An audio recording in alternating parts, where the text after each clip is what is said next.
Hi friends, లిపిలో అభినేత్రి అనే episode 20కి పైగా అయిపోయాయి. కానీ ఇక్కడ ఇంకా 6వ ఎపిసోడ్లోనే ఉన్నాం. సో రెండింటిని ఈక్వల్ చేసేస్తే నాకు కొంచెం మైండ్ రిఫ్రెష్ అవుతుందని రిమైనింగ్ ఎపిసోడ్స్ కూడా ఇస్తున్నాను. అందరూ విని దయచేసి సబ్స్క్రైబ్ చేసుకుని లైక్ చేస్తారని అనుకుంటున్నాను. ఇకపోతే 6వ ఎపిసోడ్లోకి వెళ్దామా? మెట్రోలో ప్రయాణం చేసినంతసేపు నా గుండె ఎందుకో గాలిలో తేలుతున్న అనుభవం అనిపించింది నాకు. అసలు తనతో దగ్గర అవ్వగలనా లేదా అని అనుకున్నా. నిన్న రాత్రి వరకు నాకు తనతో ఇంతగా కనెక్ట్ అయ్యేలా బంధం ఏర్పడింది.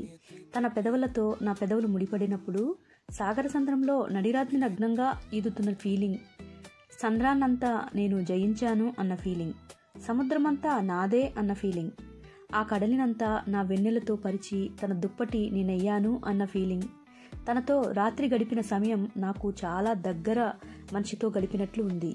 తనకి కూడా అలాగే ఉండి ఉంటుందా? నా ఆలోచనలు పరిపరి విధాలా సాగాయి. నేను ఇక్కడికి వచ్చేటప్పుడు ఉన్న బిడియం మరియు ఏదైనా తప్పు చేస్తున్నాను అన్న ఫీలింగ్ అంతా నాకిప్పుడు పోయింది.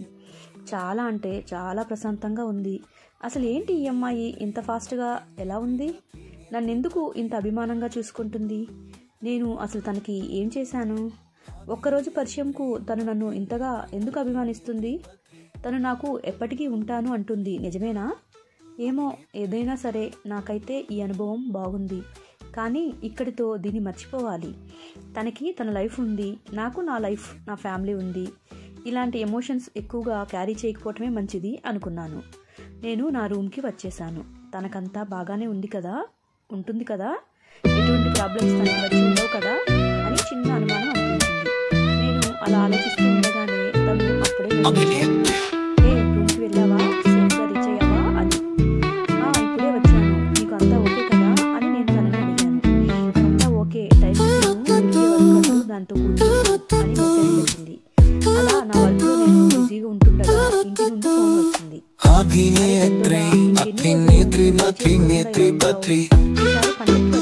తప్పకుండా నేను చెప్పిన అమ్మాయిని చూడడానికి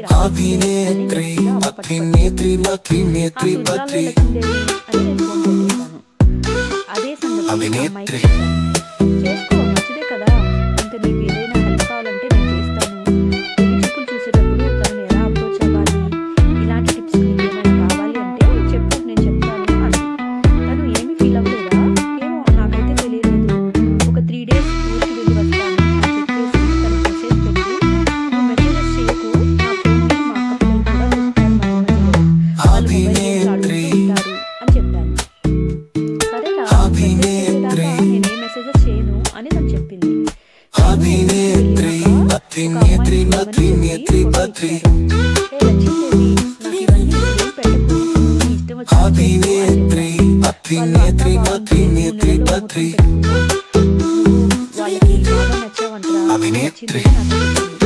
ఈ విషయం నేను అమ్మాయికి చెప్పాలి అనుకున్నాను.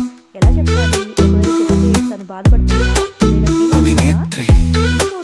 తను కూడా ఎంగేజ్మెంట్ అయింది కదా, తను ఆల్రెడీ చాలా ప్రాక్టికల్గా మాట్లాడుతూ ముందే చెప్తుంది కదా, నేను ఇలాంటివి ఏమీ పట్టించుకోను, ఇలాంటి విషయాలు ఫీల్ అవ్వను అని. నాకు ఆ సంగతులు గుర్తుకు వచ్చాయి. తనేమీ ఇలాంటివి పట్టించుకోదులే అని నా మనసులో అనుకున్నాను. తను నాకు చెప్పకుండా, నాకు మెసేజ్ పెట్టకుండా తన సోషల్ మీడియాలో ఒక కవితను పోస్ట్ పెట్టింది. హే చందమామ, నాకు ఈరోజు చాలా కోపంగా ఉంది. ఓ, అంతగా మిడిసిపడుతున్నావు? నేను నీ కోసం రోజు ఎదురు చూస్తాననా? పోవై, పొద్దున్నుండి చూసి చూసి నా కళ్ళు పీక్కపోయాయి, నా మనసు మొగపోయింది. ఏంటోయ్ అంత ఎచ్చులు నీకు? నీకోసమే తెగ ఆరాట పడుతున్నానా, లేక నీ వెంట పడుతున్నానా? చాలే ఓయ్, నీకు వచ్చే తీరిక లేకుంటే, మాట్లాడే ఓపిక లేదంటే చెప్పొచ్చు కదా, నీ కలవబామల చెంతకు వెళ్తున్నా అని, నిన్ను కలవటం నాకు కుదరదు అని. తను ఈ పోస్టును చేసింది నేను చూడాలని. నాకు అర్థమైంది తను నా మీదే చాలా కోపంగా ఉంది అని. నేను తనకి మెసేజ్ పెట్టలేదని తను ఫీల్ అవుతుంది అని నాకు అనిపించింది. నాకు కూడా అర్థం కావటం లేదు నేనేం చెయ్యాలో. ఎప్పటికైనా నేను పెళ్లి చేసుకోవాల్సిందే, లేదంటే లచ్చిందేవి ఊరుకోదు. మా ఇంటి ఆచారాలకి అలవాట్లకి దగ్గరగా ఉండాలి అంటే లచ్చిందేవి చూసిన అమ్మాయిని నేను పెళ్లి చేసుకోవాల్సి వస్తుందేమో. అలా ఒక అమ్మాయిని పెళ్లి చేసుకోవాలనుకుంటే మరొక అమ్మాయితో నేను గడపడం నాకు చాలా గిల్టీగా అనిపిస్తుంది. మధ్య మధ్యలో నేను తన కోసం కొన్న టీషర్ట్ని వేసుకొని నా స్టేటస్లో ఫోటో పెట్టాను. తను చూస్తుంది అనుకున్నాను, చూడలేదు. తన పనిలో తను బిజీగా ఉండి చూడలేదు అనుకుంటాను అని నా మనసులో నేను అనుకుని, అయినా నేనే కదా తనతో చెప్పాను ఊరికి వెళ్ళటం వలన బిజీగా ఉంటాను, మెసేజ్ చేయొద్దు అని. నేనే టైం చూసుకొని మెసేజ్ చేస్తాను అని అనుకున్నాను. హాయ్ ఫ్రెండ్స్, అభినేత్రిలో 6th ఎపిసోడ్ అయిపోయింది. మీ అందరికీ నచ్చిందనే అనుకుంటున్నాను. ఏంటి ఆ అబ్బాయి 2 విధాలు ఆలోచిస్తున్నాడు అనుకుంటున్నారా? ఆ అబ్బాయి గురించి మీ ఒపీనియన్ ఏంటి? మీరు కామెంట్స్ రూపంలో పెట్టండి. ఆ అమ్మాయి నిజంగా ఆ అబ్బాయిని అంతగా ప్రేమిస్తుందా? అబ్బాయి మనసుని మార్చగలుగుతుందా? మీకు ఈ అభినేత్రి మీద ఉన్న అభిప్రాయాలను కామెంట్ రూపంలో తెలియజేస్తారని అనుకుంటాను. సబ్స్క్రైబ్ చేసుకునే వాళ్ళు దయచేసి సబ్స్క్రైబ్ చేసుకోగలరు. మీ ఫ్రెండ్స్కి కూడా షేర్ చేయగలరు. ఇక ఉంటాను. 7వ ఎపిసోడ్లో కలుద్దాం.